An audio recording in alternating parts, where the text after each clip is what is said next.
പറയുന്നത് കൊണ്ട് ഒന്നും വിചാരിക്കരുത്. എൻ്റെ ഈ ഇത്ര നാളത്തെ ഒരു എക്സ്പീരിയൻസ് ഉണ്ട്, ഏതൊരു ടീമിനെയോ അല്ലെങ്കിൽ ഒരു ഫേമിനെയോ മാനേജ് ചെയ്യുമ്പോൾ എനിക്കുണ്ടായിട്ടുള്ള ഏറ്റവും വലിയ ബുദ്ധിമുട്ടെന്തെന്നറിയും? Bad hiring. As a founder or the owner of the company അല്ലെങ്കിൽ ഒരു മാനേജർ എന്നുള്ള നിലയിൽ if you are not able to hire properly, അല്ലെങ്കിൽ അതിനുള്ള കഴിവില്ലെങ്കിൽ അത് മനസ്സിലാക്കാനുള്ള ബോധമെങ്കിലും മിനിമം വേണം. ഇത് രണ്ടും ഇല്ലെങ്കിൽ there are other methods. Aptitude ടെസ്റ്റുകൾ അല്ലെങ്കിൽ സൈക്കോമെട്രിക് ടെസ്റ്റുകളുണ്ട്, പിന്നെ റെഫറൻസുകൾ എടുക്കാം, പിന്നെ ഓറിയൻറ്റേഷൻ പീരീഡ് അല്ലെങ്കിൽ ട്രയൽ പീരീഡ് നടത്താം, അല്ലെങ്കിൽ ഇൻറ്റേണായിട്ട് എടുത്തിട്ട് എത്ര നാൾ വർക്ക് ചെയ്ത് അവരെ പെർഫോമൻസ് ചെക്ക് ചെയ്തിട്ട് എടുക്കാം. പലതരം റൗണ്ട് ടെക്നിക്കൽ ഇൻ്റർവ്യൂസ് അല്ലെങ്കിൽ അത് ഇൻ്റർവ്യൂസ് നടത്താം.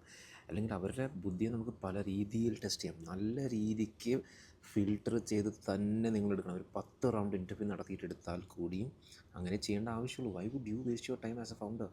നിങ്ങൾക്ക് കൊടുക്കാൻ പ്രോപ്പറായിട്ടുള്ളൊരു സാലറി അല്ലെങ്കിൽ ബഡ്ജറ്റ് ഇല്ല എന്നുള്ള ഇൻസെക്യൂരിറ്റി ആണെങ്കിൽ എന്തിന് നിങ്ങൾ നിങ്ങളുടെ ബിസിനസ്സിനെ മോശത്തിലേക്ക് വിടുന്നതിനാ?